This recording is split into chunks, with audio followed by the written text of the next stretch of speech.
Good evening, everybody. Hope everybody's doing well. Welcome to Songwriting Simplified solo show over here on the Jonny Lipsham Studios channel. Apologies for the short notice about changing that. I got an email. I got a Facebook message from Jonny, and he basically said, unfortunately, due to circumstances beyond his and everyone else's control, he can't do the show. So I had to fairly hastily set this one up. So thank you to Louis Alps Media for putting up all the posts on social media to make sure that all got squared away. So yeah, a little bit last minute, a little bit unplanned, but it is what it is. And so we're basically just going to do a songwriting Q&A tonight, really. So you guys are going to have to steer the show a little bit for on my behalf. I would appreciate it if you could do that. So if you've got questions, then certainly do post them in the chat. Put at Jonny Lipsham Studios at the start of your question, and that way it highlights my my channel name in red, which basically enables me to separate your questions directed to me from all the other kind of general interaction and chat amongst yourselves, which is all fine. I have absolutely no problem with you guys, chatting away like that. I think that's absolutely great. But yeah, I would appreciate it if you did that. And I think I just had a message. See, that was. Okay. Okay, cool. So, let's get started. So if you guys got any questions, let's do it. And otherwise, this is going to be a really short show, to be honest. I do have some things on my sleeve we could talk about. We could talk about melody writing and kind of like the most efficient and quick and easy ways to write a useful and successful melody. Ronald Figueroa says, talk about tritone substitution. Absolutely, that's a great subject. It is quite a large subject. I went to university and studied that for 3 years. So you can go into a tremendous amount of depth, but I can certainly give a sort of quick overview on what it is, how it works, how you can use it in your songs, when it's good to use it, when it's not so good to use it. We can cover some of those for show. So let's go see who was here first. Billy Morgan was here first. And then Thomas is here. John Lake is here. He says, I won't panic. Alps Media obviously is here because he helped set up the show. Thank you very much for that. Don Oliver's here. Sig Squirrel. Music to Motion is here as well. Mika's here. He says, hope everyone's well. Just came here to check since there was nada on HST channel and bingo. Yep, we like to do bingo on this channel. Music to Motion said, can you demonstrate principles of how some folks only use the black keys on a keyboard for melody and chords? Yep, which is kind of that would be kind of pentatonic music, called, because there are 5 notes, pent being it's either Greek or Latin, I can't remember which, I think it's Latin for 5, pentatonic scale. So we can talk about that. When amateur music writers, composers, lyricists as myself are starting out, what are most common tendencies that you find which keeps us from producing? That's a big question. Can you show us how to put names on drum notes and then how to recall those customized lists? Drum notes, where are you talking about? Are you talking about Studio One? Are you talking about Notion? Or some other thing? I'm not really sure entirely what you are talking about there, Mika. But let's start with the first question first, which was Ronald's question about tritonal substitution. Tritonal substitution sounds way more complicated than it is. Don't be terrified by, the name of this little technique, this little harmonic technique, because it's actually far easier than you think. What is a tritone? That's where you need to start with that. Well, it's 3 whole tones. Tri being 3 tone. So 3 whole tones. It's an interval of 3 whole tones. So if you look at the keyboard here,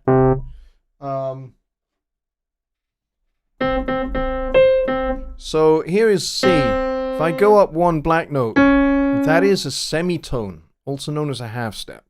And then if I go up again, the interval between the first note and that note there is what we would call a whole tone. So we're talking about an interval of 3 whole tones. So from C to D is 1 whole tone. D to E is 2 whole tones. Then you get this semitone here in the C major scale between E and F. So that's a semitone. So we need to make that into an F sharp to get ourselves that final whole tone. And it's an odd sounding interval. So odd sounding is it that some people have erroneously referred to this as the devil in music. And they would say it was banned in the Middle Ages. No, it wasn't. In fact, that interval was far from banned in the Middle Ages by the Catholic Church. In fact, it's replete in lots of music from that period. The medieval period going into the early Baroque period. This interval is actually quite present. So the evidence of, compositional works using this interval outweighs any kind of fantasy about it being outlawed at the Council of Trent in 1553. I think is when it was alleged. No, it was never banned, but it is an odd sounding interval. You hear this in popular music as well, this interval. Like, for example, the beginning of Maria from Leonard Bernstein's, what was it called? West Side Story, that's it.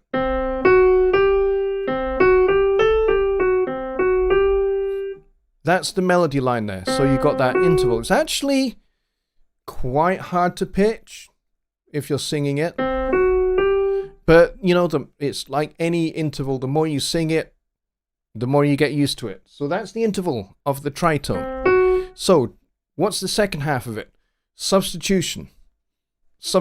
How does this work? Well, if you ever watch any soccer matches, some of you will, some of you won't. Some of you won't be interested in that at all. But this kind of principle works in ice hockey as well. So, the principle of substitution is you are replacing one thing for something else that does the same job. And that's what we do with this whole concept of substitution, with the tritone substitution. Let's take a dominant 7th chord.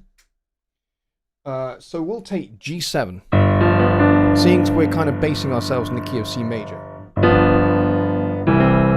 G7 leads to C major, right? 5.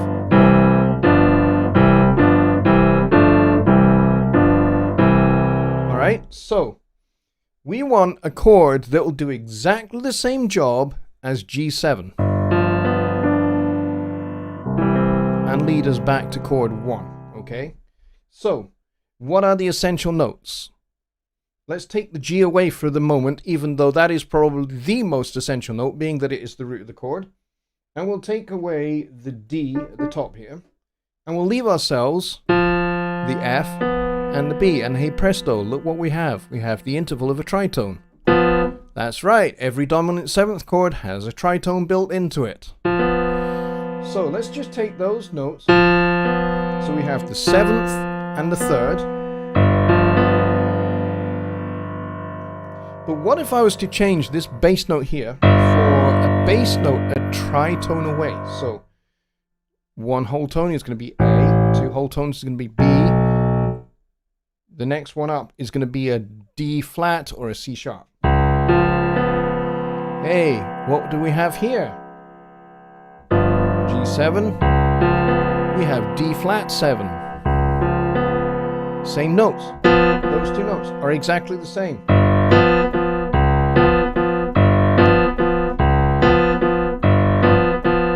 I'm not moving those notes at all. But now that we have this D flat in the bass, we're using those same notes. Those 2 notes are doing the same job. So therefore, a D flat 7 chord will do exactly the same job as a G7 chord. Okay, so you get this a lot in endings of songs. So 2-5-1, for example.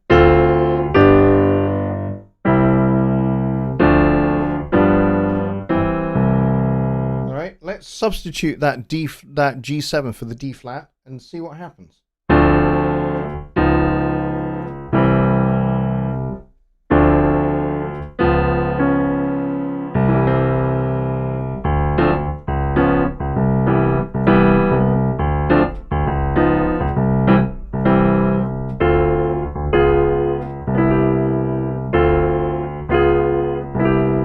Does exactly the same job. Now, you can overuse it, which is what I was doing there. I was just overusing it. You can absolutely overuse it, but there are times when it is really, really helpful. For example, let's say I want to quickly dive into the key of F from the C major 7. There, I've just used G flat 7 to replace the C7. And it does the same job. Now, if I keep going around this, let's say go to E7. There's my E flat 7, go to D minor, D flat 7, C major. So I've managed to use tritone substitutions to go all the way around from the key of F back to the key of C. And the cool thing about tritonal substitutions is that it makes changing key subtle and not kind of like, you know, in your face.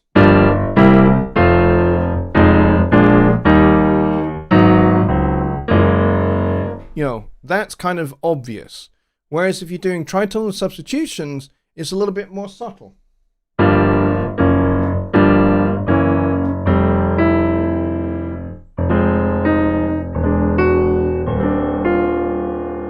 Suddenly everything is a lot more subtle. So if you want to get from one key to another with your listener barely noticing it, use a tritonal substitution. Very, very handy. All right, so that is question number 1, which I think I went over in record time. As I said, you can study this in incredible great depth, and there are extensions to this chord substitution theory, developed by the great tenor sax player John Coltrane, where he developed an extension of tritonal substitution to make it so that the tritonal substitutions are related to each other by an interval of a minor third. And that led to pieces like Giant Steps, where those kind of things are replete, where you have key centers that are a third or a major third or a minor third apart. And he uses 2-5-1s to get there, but you know, you can use tritonal substitutions of those 2-5-1s to make the whole thing just sound really subtle. So next question: when amateur writers, composers, lyricists as myself are starting out, what are most common tendencies that you find which keep us from producing? Giving up too easily is probably the biggest one. Giving up too easily on a musical idea. I'm one of those people that likes to see things through to their completion, to their conclusion. And so even if that means that what I start out with, at first I may go, hey, this is a really cool idea. And then as I'm working with it, I'm like, you know what? It really isn't. It really isn't. And that's where a lot of people just go, meh, okay. And they delete everything and they get rid of it. I never do that.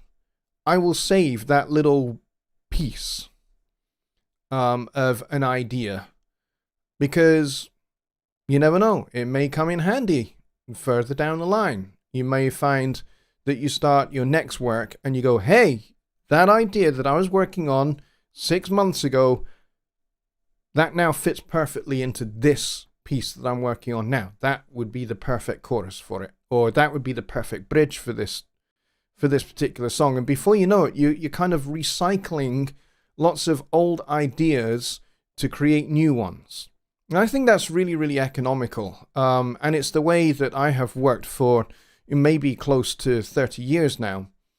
Because at first, when I was first starting out as a composer, as a songwriter, when I was a kid, because I was weird like that, I decided I wanted to write music very, very early in my childhood. I would start writing something and then I'd screw it up into a ball and lob it in the bin. This is, in the days before computers and DAWs. And it wouldn't be so long before I'd actually regret doing that. So the biggest stumbling block when you're starting out is giving up too easily on a concept, on an idea. It may be that you need to modify and develop that idea, and when you reach that point where you feel like you're up against a wall with an idea, rather than just going, okay, I'm just going to stop. This is where you need to start thinking more creatively about the material that you have to this point. Okay, I may not be able to go through this wall, but maybe I can go over it, or maybe I can go around it and find a creative way through the problem rather than just going, yeah, that's it. I'm not doing this anymore. So my best advice is that when you're first starting out and you're new to songwriting, you're new to composing, is work with other people. Work with other people who want to do the same thing. Form songwriting partnerships. Form a songwriting team. I mean, there have been songwriting teams that have been incredibly successful. Stock Aitken and Waterman have written some incredibly successful songs. Some of them aren't very good, but they're still incredibly successful. I'm not going to take that away from them. And then, there's great songwriting teams like the Gershwin brothers, like Rodgers and Hammerstein, Lennon and McCartney, Becker and Fagan, Simon and Garfunkel. Really successful writing teams where, they became so close together that it's really hard to discern who has contributed what to a given song. So form partnerships with people, work collaboratively with other people. And then, of course, there's great bands that work collaboratively. Earth, Wind and Fire were definitely one of those bands where they worked as a group on their material. There's other Tower of Power is another great example of collaborative work. Snarky Puppy is a more contemporary great example of collaborative work where one of the guys or girls in the band has some really great ideas for a new piece, and they present that to the rest of the band, and the rest of it then kind of develops organically from that point. So collective working on music and material can help inspire you to kind of sharpen your skills much faster than if you're working on your own. I have worked in partnerships for most of my career. At the moment, I'm not working in a partnership. I write my own stuff on my own, but for the most part, I write with other people. I've had a songwriting partner for the better part of 25 years. and he and I work. Well, these days we work over the internet, we work over Skype, but certainly back in the day, we'd work together in the same space, or we'd work together over the phone. But nowadays we do it all over the internet, and we share screens. We're both, he uses Cubase, I use Studio One, so we share each other's screens and we can see what each other is doing. And the goal, for most part, for our sessions, our songwriting sessions, is just to achieve some creative output at the end of it. We don't go, okay, we're going to start this session, we're going to finish with a completely finished song, because that just never happens. It might be that one week we get a few lines for a verse. The next week we get a couple of lines for a chorus, or one of us has worked on some character development, so we talk about that. Working collaboratively is a great way to kind of prevent you from kind of just hitting that wall and going, I can't go any further. There is such a thing as writer's block.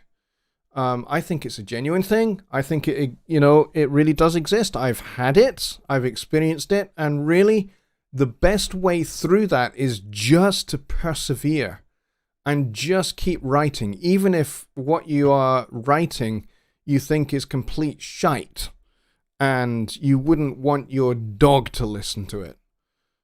Doesn't matter. The whole thing is to do with continuing to exercise the muscles of making music. Because if you stop, like any athlete, if they stop training, even if they have lost a competition, even if they have not qualified for a competition or a tournament, or they've missed out on medals, if they then stop training because they've suffered a defeat, they will find it incredibly hard to start again once they stop, which is why they don't. They will look at they will review what they went through in a particular tournament, or what they went through a particular defeat. They will analyze it to the nth degree. And then they'll go, okay, now that we have analyzed and we have studied, here's kind of the points to be taken and then outworked on the training field or on the track or whatever discipline it might be. You have to keep the muscles working. You have to keep developing. You have to keep looking at what worked, what doesn't work. And, you work on the things that need some development, some practice, a little bit more attention, a little bit more love, whilst not neglecting the things that work well. Because if you neglect the things that work well, they stop working quite so well. It's like, practicing any instrument. If you become really, really good at whole tone scales and that's all you practice, when it comes to playing a diatonic major scale, you're not quite so fluid because you've kind of put them to one side to focus on the more exotic whole tone scales. And so this is why you need to kind of like keep a holistic approach to how you make music, how you work at your practice, how you work at your routines, to make sure that, strengths and weaknesses are equally being interacted with and developed. And maybe even keep a journal so you can see kind of what progress you're making on one particular thing. It might well be that you want to just sit down and work out tritonal substitution and see how they sound, and then see how you can fit them into your particular style of music. They may not fit your particular style of music particularly well. Doesn't mean to say you can't use them. Even if you're, writing orchestral music, yeah, you can still use tritonal substitutions. You just may not use them all the time. It may well be that it's just a subtle way to get from one key to another, and that's fine. Or it might be something, if you're more into jazz like me, it might be something that you will put between two chords to link them together. I do that quite a lot. Like, you know, if I wanted to go a 2-5-1 in F, I might go, okay, here's my 2, but I could make that G minor into another chord 2 of another key, and so I end up with a 2, and then another 2-5, and then a 5, and then another 2-5, and then a 1. So I end up with like 5 or 6 chords instead of like just, you know, the 2-5-1. That is a theory discussion for another show for sure. But that would be the way I would answer that question. Let's see. Oh, Mika says Recording Studio One's drum note names and lists when in the MIDI editor. A lot of that is to do with mapping and how a certain instrument is mapped. Because some of them have maps, some of them don't. And the ones that don't, there are GM maps that you can use. And it very much depends upon the instrument that you're using. Like if you're using, you know, Easy Drummer, or if you're using Addictive Drums, or if you're using, you know, something else, there are maps available for those. You might not find them, you know, preset into Studio One, but you can always go to the Presonus Exchange. There's a whole bunch of drum maps there that you can make use of. And then, you know, those note names will be there, you know, once you install the map. And then, you know, you can use your favorite VST drum instrument of choice, whatever that might be, and those notes will be mapped. Like I say, not everyone is, and you may have to make a custom map, but for the most part, you shouldn't have to. Most popular VST drum instruments have a map that you can use, and if they don't, you can try using the GM map. That should work. But yeah, those are all in the MIDI editor. I don't have a song open that shows that. Let's see. Let's go instruments. There we go, and bring in this instrument. This is the UJAM Fat, which I find enormously helpful and useful. It's got some nice grooves. It's also got some individual drums as well.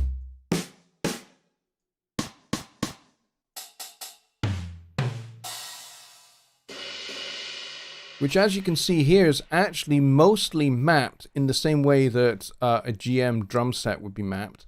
So, if, for example, let's go for,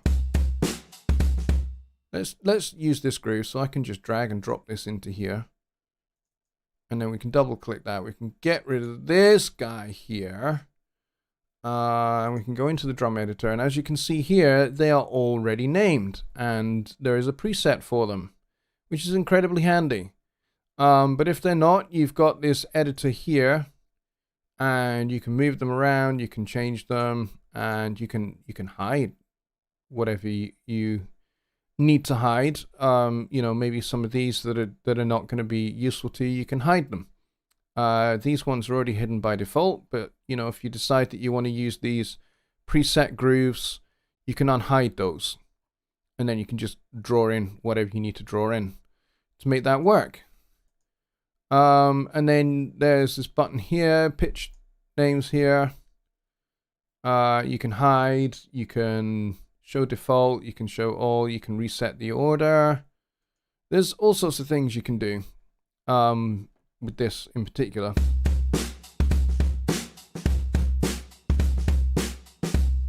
And I can change how that drum set sounds, by the way. Let's see, let me go.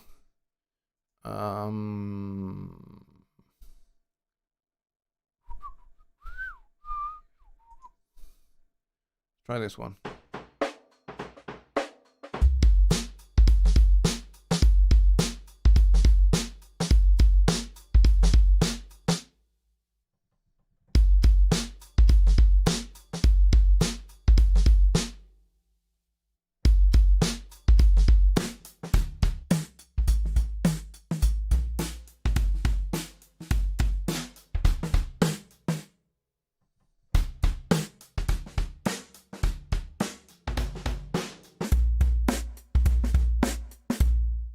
So yeah, there's and then there's these different settings here as well, which will make a difference.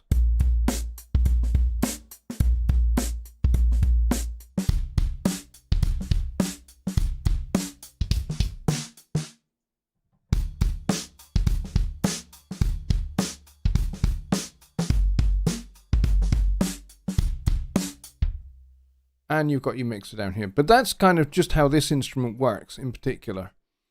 But, you know, even if you went to Impact, for example, and we'll pull up a useful drum kit like, let's see, Tom Brecklin drums. This one's mapped as you'd expect it to be mapped to kind of a GM style map. And as you can see, the list appears as you'd expect. But yeah, you can edit this. So there's plenty of options there for you.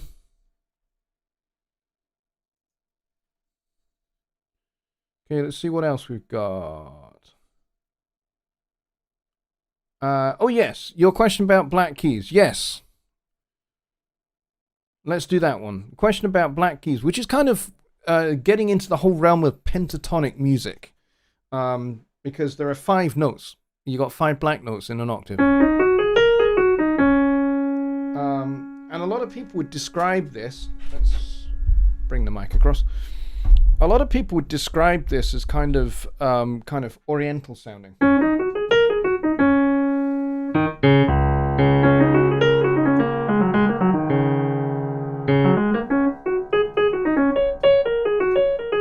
And the cool thing about this is because you are basing a piece of music just on a scale, in this case it's a pentatonic scale, but you can think of it as kind of a mode, if you like. It's not strictly a mode, but it is kind of the mode that you are going to use.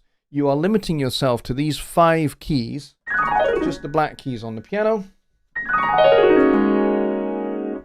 So there's lots of things you can do. You can create chords out of them. They won't be the same as 251 or anything like that, but you can certainly create your own little chords out of them.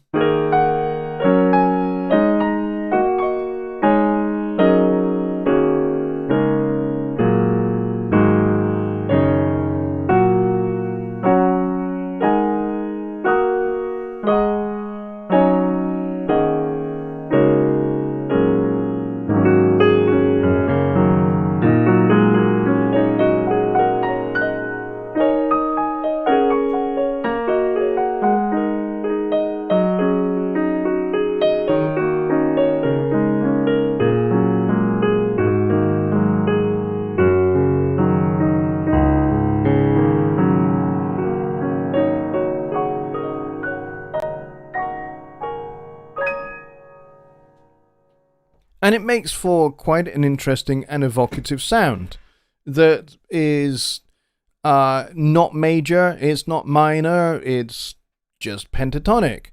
Now, if you were to add in a couple of extra notes like the C and the F, so we have 5, 6, 7 notes now. We have something that's just as evocative sounding, but is a little bit more of a mode.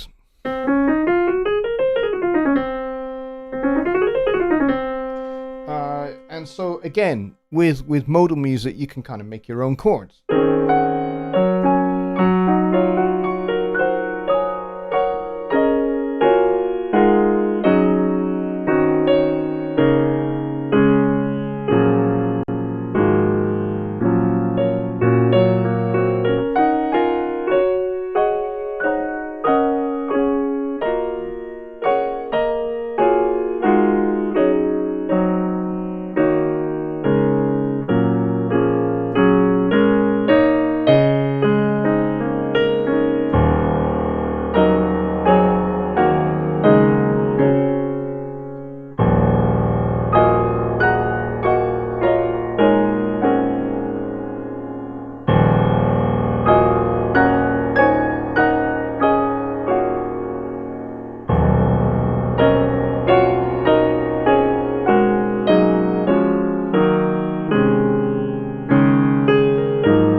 And again, it makes kind of quite evocative sounding music. But yeah, you can certainly do lots of different things with just pentatonic scales like that one. Only you can transpose that down. So you're just using, instead of... There's like an F pentatonic scale.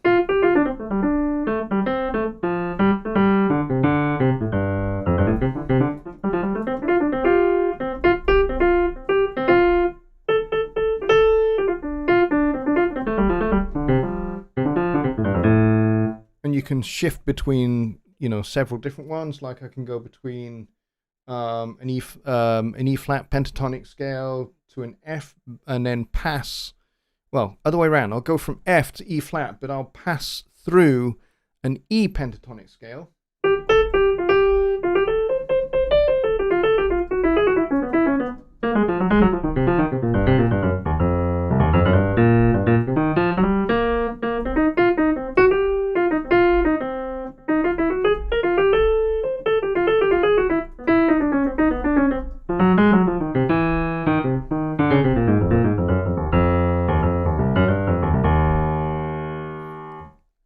So pentatonic scales are really, really powerful. Listen to the piano playing of McCoy Tyner if you really want to hear pentatonic scales used to incredible effect. All right, so that covers that question. Black keys. Didn't go into creating, saving, recalling custom drum note lists. It's because I don't have any custom drum note lists. However, you can create them. It is possible. And like I said, there are some that you can download from Exchange as well, depending upon the instrument you're using. It's all fine. Not always use impacts of percussion instrument. It's nice to be able to create custom lists for other sampler instruments. Yeah, it absolutely is. And if you have a sampler instrument that does not use a regular map, then you can use the GM map, or you can create one. But I don't have any of those particular instruments to be able to do that with. Which is why I didn't really cover it in a massive amount of detail. Because, I don't really have anything that doesn't have a map, to be honest. I've got Impact and I've got VD Fat, which I showed you, which actually has its own custom maps. So I don't need anything else. So, yeah. I don't have anything that doesn't have a map, to be honest. You can make music decent stuff without ever touching the white keys. Yes, you absolutely can. I'm glad I don't consider myself a writer. Saves me the writer's block headaches. Well, you know what? Even if you're not a songwriter or a composer or an arranger or anything like that, even when you're just improvising, you can hit improvisational blocks as well, where, you're going, okay, I'm really kind of playing the same licks every time. Every time I sit and I just play something, I end up playing,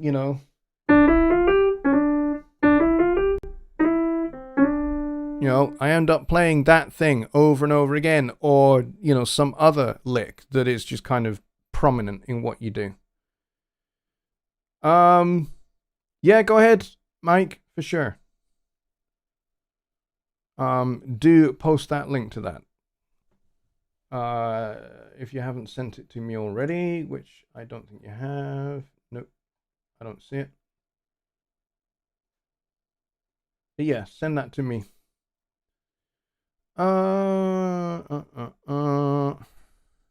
See what else we got. I work best on writing when someone gives me a challenge and it makes me think and work my mind. Yeah, that's another great thing to have. Even if you don't have a collaborative partner to work with, somebody that kind of says, hey, write a piece that only uses the black notes at the piano. And you've got to be able to make it interesting. You've got to be able to make it melodic, have shape, have understandable musical concepts and ideas and phrase. That on its own is a challenge.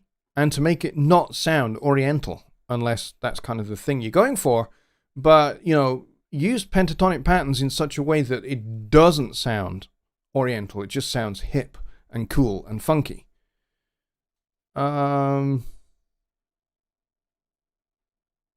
So, yeah, that's a good question.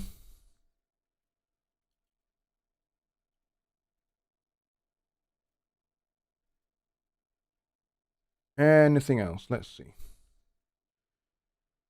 Any other questions, folks? Because we've got about 15 minutes left. If you're interested in after this show gathering on Zoom, my good friend Michael at Music to Motion will host such a thing. I think he does on a relatively regular basis, either after Sunday Night Live or after Songwriting Simplified. He does those. And they can be really, really cool. They're just a little bit late at night for me to be a part of, because, it's like 1 o'clock in the morning here by the time I finished. And then, of course, I have to work tomorrow. So, okay, he says he sent it. There it is. So I can copy that. Oh, hang on. I wanted to copy the link, not just the text. Paste that in there. There we go. Write a complete song only using black keys. Yes. Go for it. And make it sound cool. Make it sound hip and not kind of, vaguely.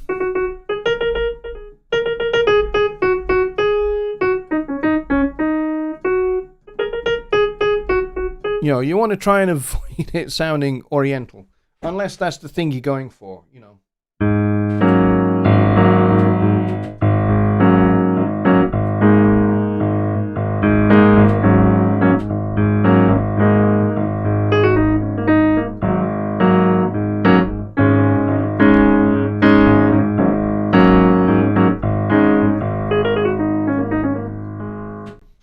You could entirely go down that route if you wanted to. Let's see. Ronald says, when soloing, I like for the band to make the music exciting, and that helps drive creative ideas. Definitely. I think one of the things, maybe in the last 15 years, that I've really gotten into, and certainly before the pandemic hit, I was definitely kind of deep into this, was exploring the whole idea of group improvisation. So, nobody comes with any preconceived ideas. We just sit at our instruments or stand with our instruments and we start to play. We start to make sound, and then that inspires somebody else to make a sound with their instrument that fits with that sound. And so you develop something organically without any preconceived ideas, without any rules, without any boundaries as to what is allowed, what isn't allowed. You maybe agree on a key center, maybe not a tonality, so maybe not major, maybe not minor, but you may agree on a key center, so maybe everything revolves around G, for example. And you go, okay, everybody can do something revolved around G. So you could go for, mixed Lydian mode. Or you could agree on something else, like, maybe even something more exotic like this. Which is A flat melodic minor, but starting on the G. Which always makes for interesting music when you get into those kind of things. So yeah, the whole thing of group improvisation is something I really got into, and kind of like the latter phase of my band, we would close each set with a piece that is just group improvisation. There'd be no song title, no nothing agreed. We'd just play, and somebody would start something, and then somebody would pick that up, and then before you know it, the rest of us are kind of all going with whatever we're going with. And we'd close each set with that improvisation, and then we'd start the next set with another piece of group improvisation, and then we'd, go into the set pieces for our next set. And it was just always a cool way to kind of link the two sets together, kind of with improvisation and then improvisation again to start the set before we then go into a particular piece. And it's great fun, actually. It is a heck of a challenge, group improvisation, where, there's no agreed chord changes, there's no agreed tempo, there's no agreed groove or anything like that. Everything is just totally open to anybody to make any musical statement.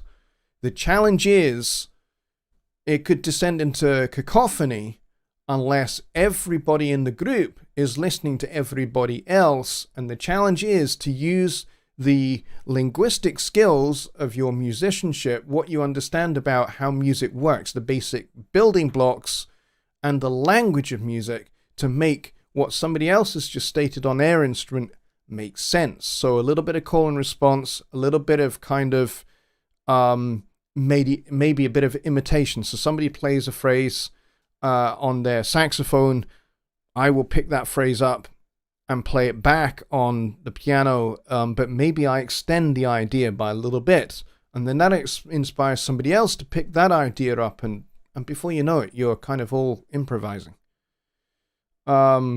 So that is definitely a challenge that you guys could try taking up with the people that you work with. It would certainly inspire just a different way of being creative, I would suggest. So yeah, go for it and embrace those kind of creative ideas. Let's see, is there anything else? The reason I ask about custom drum note names is for triggering external samplers drum boxes that don't use standard mapping. They're old school. Thanks for your help. How old school are we talking? Are we talking 1970s? Because you will get GM drum maps that will go back to to round about 1984-85. I have one of the original GM drum maps that was created by Yamaha, I think, way back in 1984. So they do exist. There are drum maps out there for really, really old gear. Mike says, I'll bet another great thing we could collab on would be for me or you to make a call and then let someone else do a response. Yeah. The challenge with that is that we're talking now about doing that online, doing that over the internet. That in itself is an even bigger challenge because of the the technology isn't quite there yet to be able to do it. And to make it all make sense and to make it all fit together. But certainly with local musicians in your neighborhood, people that you know, people that you work with, you could certainly do something like that. I mean, another thing that you could do, I don't know if you guys remember seeing any of this, but last year, my work colleagues at Presonus did a couple of pieces that were created by Presonus employees. And it started, I think the first piece started with something that Gregor did. A keyboard vamp that he came up with, and then he sent it to John Bastianelli, who is the executive vice president of product development, but he's also a great saxophone player, and he came up with some riffs on his soprano sax, I think it was, and then it just kind of went round to, I think it then went to Rick Nackvey, who put some guitars down, and then it went to one of the guys who's a bass player, and before you know it, you had like 5 or 6 people who contributed something to this particular piece. And it worked out really well. And I think they did a couple of those. And then we all got really, really busy. So we kind of stopped doing them. But I would love to bring those ideas back with my colleagues. So that would be another way to do it. And the secret with that is being able to not only play your part into Studio One, but to video yourself playing your part into Studio One and having the two things synced together, and then sending that to somebody else, and then they add their part and their video, and then somebody does all the mixing inside of Studio One, and then somebody syncs all of that up to all the individual videos. A little bit of a challenge, but it is possible to do it. So there we go. I think we're pretty much at the end of the show. Thank you guys for your questions, especially the music theory ones. Those are really good. Pentatonic scales, tritonal substitution, modal playing. Modal playing is a great way to just to create something. And you can base your group improvisation just out of that. So, you know, maybe just out of the C major scale, for example.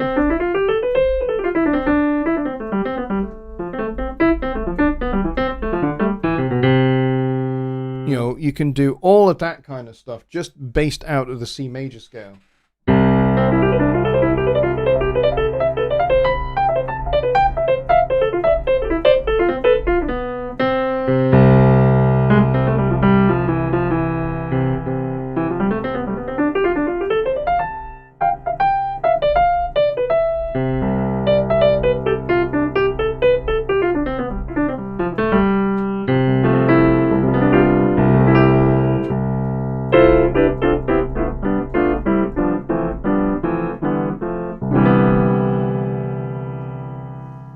And that's all just based out of C major scale. So, you know, there's so much you can do just with something as basic as that. And then that could spark off somebody else's creative little idea on the guitar. They could come up with a little rhythmic vamp on a guitar. So, I mean, have fun with those kind of ideas. And I would love to hear what you guys come up with. All right, folks, we are going to call it there, the end of the show. Thank you, everybody, for your questions, and thanks for coming. I don't think we had a particularly large audience.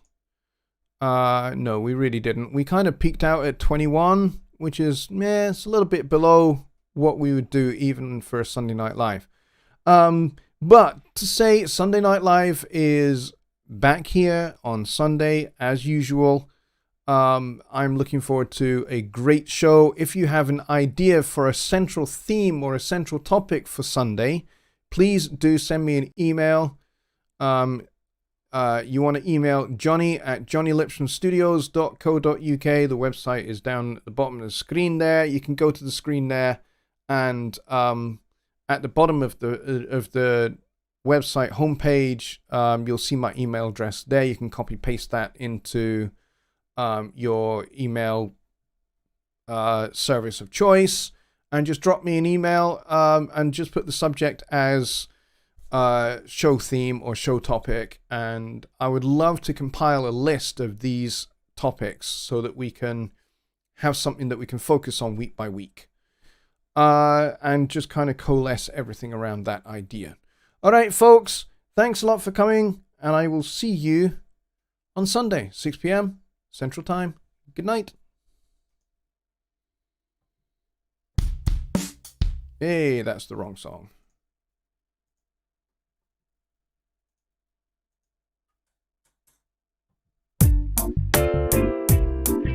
That was a slick ending, brought to you by jonnylipshamstudios.co.uk.